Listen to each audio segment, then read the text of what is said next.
بسم اللہ الرحمن الرحیم.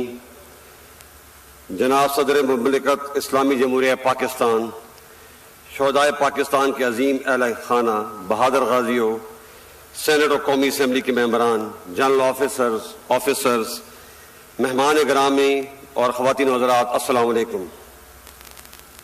آج یوم دفاع و شہدائے پاکستان کے موقع پر آپ سے خطاب کرنا میرے لیے اعزاز کا باعث ہے. بلا شبہ دفاع وطن ایک مقدس فریضہ ہے جو ہمیں جان سے بھی زیادہ عزیز ہے. ہمارے شہداء کی قربانیاں وطن سے محبت کے اسی جذبے کا اظہار ہیں جو ہمارے دلوں کو بھی جذبہ شہادت سے سرشار رکھتی ہیں.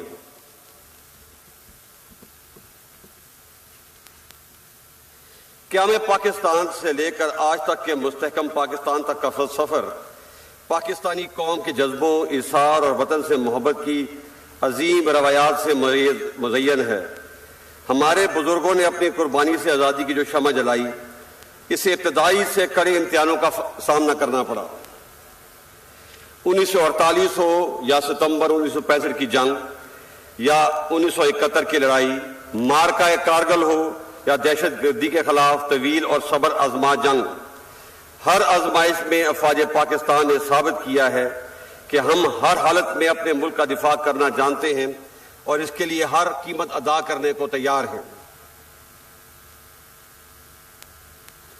معزز حاضرین، آج کے دن ہم اپنے تمام شہید اور ان کے وطن کے ساتھ ان کے عظیم ورثاء کے جذبے ایثار، حوصلے اور صبر و استقامت کو بھی سلام پیش کرتے ہیں. جس طرح ہمارے شہداء قوم کا فخر ہے، آپ بھی ہمارا وقار ہیں. آپ نے اپنے پیاروں کو وطن پہ نشاور کر کے جو قربانی دی ہے، پوری قوم آپ کی مقروض ہے. میں آپ کو یقین دلاتا ہوں کہ آپ کے پیاروں کی قربانیاں نہ کبھی فراموش ہوں گی اور نہ رائے گاہ جائیں گی. آج کی تقریب کا مقصد اسی عہد کی تجدید ہے کہ ہم اپنے شہیدوں کو کبھی نہیں بھولے اور ان کے ورثاء کی نگہبانی ہماری ذمہ داری ہے، اور یہ کہ اس عظیم ملک کی سلامتی اور امن ہمیں ہر حال میں مقدم ہے. ہمارے وطن سے محبت تمام ذاتی، گروہی، لسانی و نسلی تعصبات سے بالاتر ہے، اور یہ کہ پاکستان کی حفاظت، امن اور ترقی کے جاری سفر کے لیے ہم کسی قربانی سے بھی دریغ نہیں کریں گے. خواتین و حضرات، افواج پاکستان کسی بھی قسم کی اندرونی و بیرونی خطرات، روایتی و غیر روایتی جنگ اور ظاہری اور پوشیدہ دشمنوں سے لڑنے کے لیے تمام صلاحیتوں سے لیس ہے. اگر کوئی دشمن ہمیں آزمانا چاہتا ہے تو وہ ہر لمحہ اور ہر محاذ پر ہمیں تیار پائے گا. الحمدللہ آج ہمارا شمار دنیا کی بہترین افواج میں ہوتا ہے. ہم نے ہر دشمن کا ڈر کر مقابلہ کیا اور تمام اندرونی اور بیرونی سازشوں کو ناکام بنایا، اور سب سے بڑھ کر یہ کہ دفاعی قوت میں خود انحصاری حاصل کر کے ملک کے دفاع کو ناقابل تسخیر بنایا.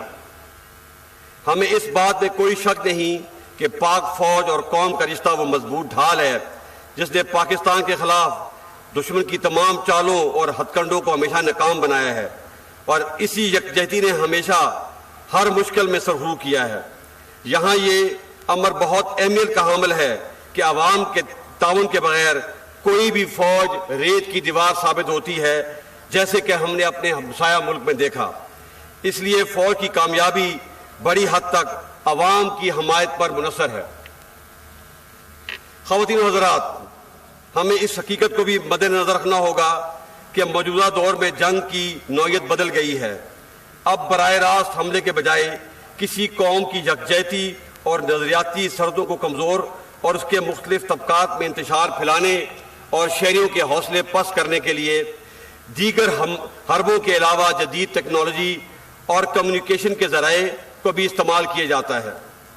ہمارے دشمن بھی غیر روایتی ہتھ کنڈوں بشمول پروپیگنڈا اور ڈس انفارمیشن کے ذریعے اپنے مذموم مقاصد حاصل کرنا چاہتے ہیں.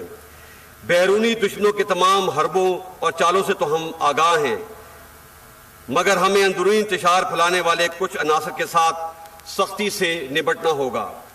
ہم سب کے لیے لمحہ فکریہ ہے کہ کچھ لوگ ملک دشمن عناصر کے ہاتھ میں استعمال ہو رہے ہیں. اس منور یا تدبیر کو عرف عام میں ہائیبریڈ یا 5th جنریشن وار کہا جاتا ہے. اس کا مقصد پاکستان کی جڑوں کو کھوکھلا کرنا اور ملکی سالمیت کو نقصان پہنچانا ہے۔ ہم انشاءاللہ ان منفی عزائم کو کبھی کامیاب نہیں ہونے دیں گے۔ ایسی مشکل اور پیچیدہ صورتحال افواج پاکستان اور قوم کی باہمی اعتماد اور اخوت اور محبت کے رشتے کو اور بھی مضبوط کرنے کی متقاضی ہے۔ معزز حاضرین، یہ حقیقت بھی سب پر روز روشن کی طرح عیاں ہونی چاہیے کہ اس ارض پاک پر کسی پرتشدد رویے یا انتہا پسندی کی اب مزید کوئی گنجائش نہیں۔ طاقت کا استعمال صرف اور صرف ریاست کا اختیار ہے۔ افواج پاکستان اور قانون نافذ کرنے والے اداروں کے علاوہ کسی فرد یا گروہ کو اسلحے کی نمائش اور استعمال کی اجازت نہیں ہوگی۔ کسی شخص کو بھی یا گروہ کو علاقائیت، لسانیت، نظریے اور مذہب کی بنیاد پر ریاست کو بلیک میل کرنے کی اجازت نہیں دی جائے گی۔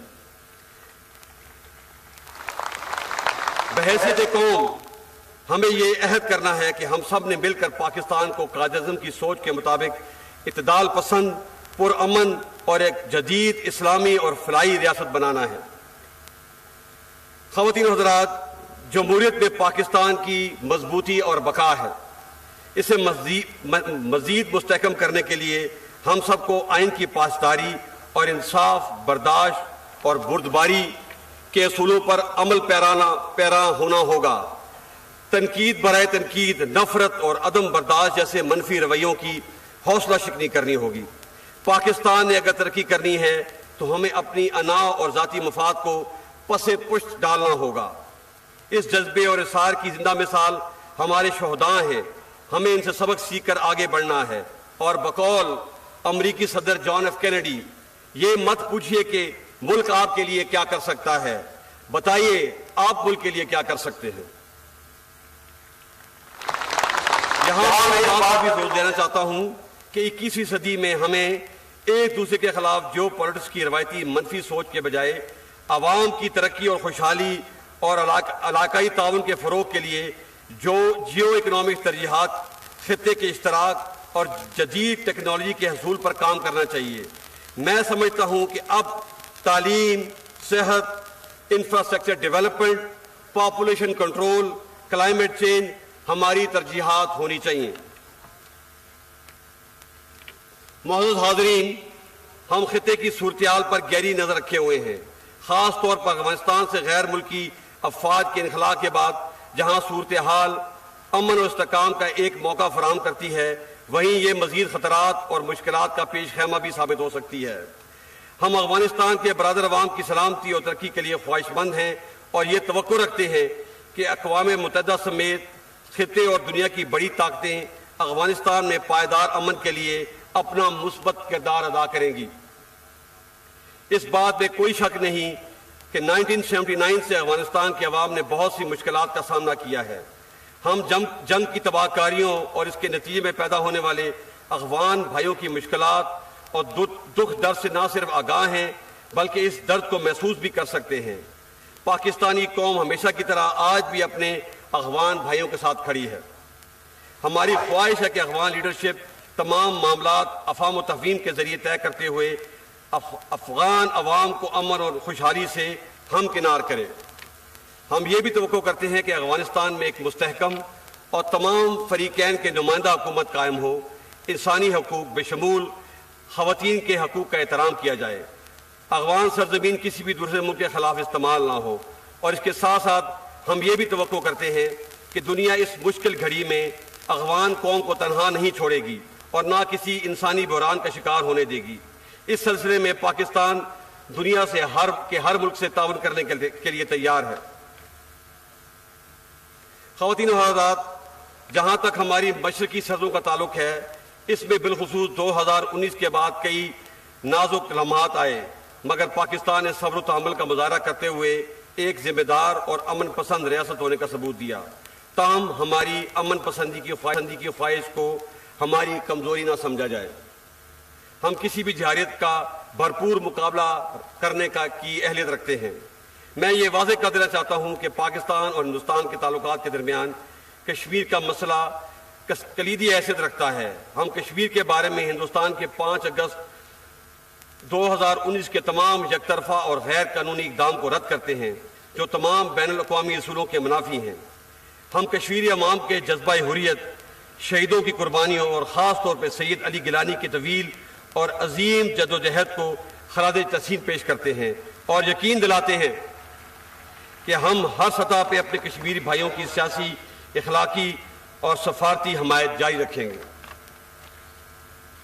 معزز حاضرین، آخر میں وطن کی آزادی، سلامتی اور حریت